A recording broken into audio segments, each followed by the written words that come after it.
Standing here with young South Australian sprint car sensation Jamie Hendry. Jamie, describe your season so far. Sprint car sensation? Well, yeah, sensation. Fan favourite, sensation. Yeah, sensation's the word I'd use. All right, Danny, we'll roll with that for the purpose of this interview, but this season, a little bit up and down, mate, a little bit up and down. Any particular reasons for this, you reckon? Drivers getting old in age. Yeah. Could be part of the problem. I reckon I know what part of a problem could be. Part of a problem could be you're getting on in age, you got a beautiful young lady, could be time the question was asked. You reckon? I reckon. Pop the question? I would pop the question. All right. If I pop the question, then the racing might cease to exist. Well, I hear a little rumour that things could be changing in the 42 camp anyway. What have you heard? Well, I believe, I can't say at this stage, but there is rumours going around that you may not be the only Hendry racing. They could be true. Could be very true. Beautiful. So does that mean Ken's going to step in? No, definitely not Ken, mate. But yeah, little Ben's going to have a go next week at Renmark and possibly even one other show this year. Nice. Now, the question that people often ask, which is what I really want to know myself, what sort of motivates you to put in 40 plus hours a week with your day job, then come home and spend another 30 plus hours working on the race car? What makes you do it week after week? I guess spending time with people like yourself, mate, really. Sort of the camaraderie and the mateship that goes with it. You can spend time with me, you don't have to work on this. Because the more time you spend working on this, the less you're annoying me. Look, mate, in all honesty, I think it's something that we love and it's a passion. It's the social aspect as well as the racing, so we thoroughly enjoy it and wouldn't have it any other way. Now, this might sound a bit of a silly question, but I've always been a huge race fan, and I idolise drivers, as I'm sure you probably did when you were younger. When you're racing a World Series event, do you sort of look at your other cars like Brooke Tatnall, Tim Cade, Shane Stewart and go, do I really deserve to be out here? Yeah, I do actually. Yeah, it's funny you say that. I think our first World Series meeting, we actually were pushing off in a 1991 Gambler back in 2005, so the car was quite old and getting ready to get pushed off for engine starts, and I had Robbie Farr next to me and also Darren Pittman, so that was a bit of a pinch me moment. But yeah, I guess they're just normal people like you and I, mate. They put their jocks on the same way we do. Do you wear any? Well, I did until the elastic broke. And then I had a bit of an accident earlier this afternoon. Okay. And I forgot to wipe. Oh, we'll leave that one alone. Yeah. Well, the exhaust pipe knows all about it. Oh. Cleaned your plugs. Thanks, mate. Now the wing's a pretty big piece of equipment. You ever thought about, a bit of Kama Sutra or whatever it's called? Tying the misters up on top of a wing? Kama Sutra? That's it, Kama Sutra, yeah. Yeah, isn't that a type of curry?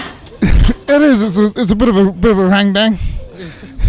you can have it as a main course, but get some straps out, some hockey straps. See that, Shane? Ashley, interview's just been interrupted. Cut. Now, ever thought about getting the hockey straps out, tying the misters down, and having your way? Well, it's probably a little bit awkward up the top there, mate. I think the front wing would be a bit more ideal, but I'm not that adventurous. Oh, I'll grab Clifford then. How strong's the wing? Now, someone tells me you've had a pretty good truck driver for a few years. Debatable.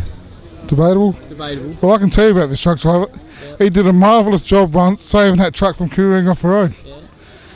Bloody great driver. He should probably get a pay rise. So I hear. Yeah, well, you weren't there. No, I wasn't there. You were sound asleep. Yeah. Another serious question now. Describe what it's like going upside down. Do you actually know what's happening? Do you have time to think, oh shit, this is going to hurt? Do you keep your eyes open? Yeah, I generally do keep my eyes open. Yeah, you have time to understand what's going on. You can certainly take it all in. It's one of those things where I think it actually probably sounds a little bit contradicting, but it sounds like it looks like and feels like it happens in slow motion when it's happening, but it actually doesn't. It happens so fast. Before you know it, you've come to a halt, oil pressure lights on, and you're upside down, thinking, how do I get out if I need to get out? And before you know it, the crash reads are over and trying to put you back on your wheels.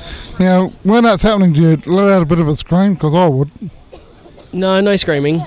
No screaming. Just might mumble a few little words underneath my breath. Under your breath, I reckon if I was strapped in the car, was barrel rolling out of control, and I'm about to die in a flaming heap, I reckon I'd be saying every single word not beginning with F. And the word fun probably wouldn't be one of them. I probably don't think about it the way you do. I don't think I'm going to be barrel rolling in a flaming heap coming to a screeching halt. So that's because I'll be going fast. Now, how long is this interview going to go for? Quite a while. We got lots of film. Okay. Tim's going to edit it up beautifully. Oh shit! I ain't got 5 hours of talking to me. Now, what's the visibility like driving one of these cars? How much of a race car can you actually see while you're driving? You can't see very much. You've looking out of the rock screen. There's not too much in the rock screen that I actually look through. When the sun's down, we put tape over and. Probably sort of only look through a portion of the rock screen that much. You can't see your wheels at all. Well, you can't see the front wheels? Can't see the front wheels, no. So a lot of people, I think, that come to Speedway believe that you can see the front wheels, but you can't see the front wheels at all. Can you hear the other cars around you? You can, only when they're very close. If they're right on top of you, you can hear them, but other than that, you can't hear them. Yeah. Now, standing off to your right is your beautiful partner, Ashley. Would Ashley like to come in? Now, Ashley, what makes you put up with a partner that spends 30 or 40 hours a week out in the shed and tends to neglect you? Does that sort of make you wish that things had changed and a bit of a diamond on the? He doesn't spend that long in the shed. Sometimes. Oh, well, he should. Because proper preparation prevents piss poor performance. So if we spent more time in the shed, maybe it would go a bit better. Lots of piss poor performance. Yeah, this year anyway. I've stepped the cart bad.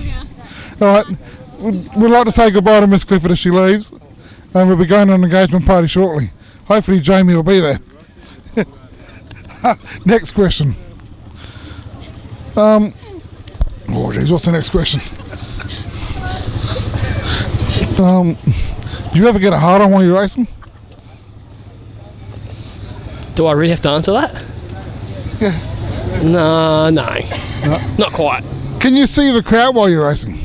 Yeah, you can. Probably not so much when you're racing. You're not really looking at the crowd. You don't sort of have time to do that. Every now and then you might have a bit of a glance at the scoreboard as you're going down the back straight and see how many laps are going, especially if it's a long race going non-stop. Yeah. It's always good to see the laps wind down. So what about under a yellow light or at the start of a night on a nice warm summer's evening, engine starts happening, there's a few young girls walking around in short skirts. Do you tend to cock their head a bit of a right and think, oh, I'd rather be up out than in here? Well, no, I don't think that, but there's probably times in the night, certainly at the start of the evening, when I might not have the Hans device clipped in, so I can rotate the head a little bit further and see what's going on out in the outer. You ever thought about winning a race and sticking a tongue in one of the trophy girls? Do we have trophy girls? Oh, World Series does. Oh, there's a way! Talking about wood. Interview done.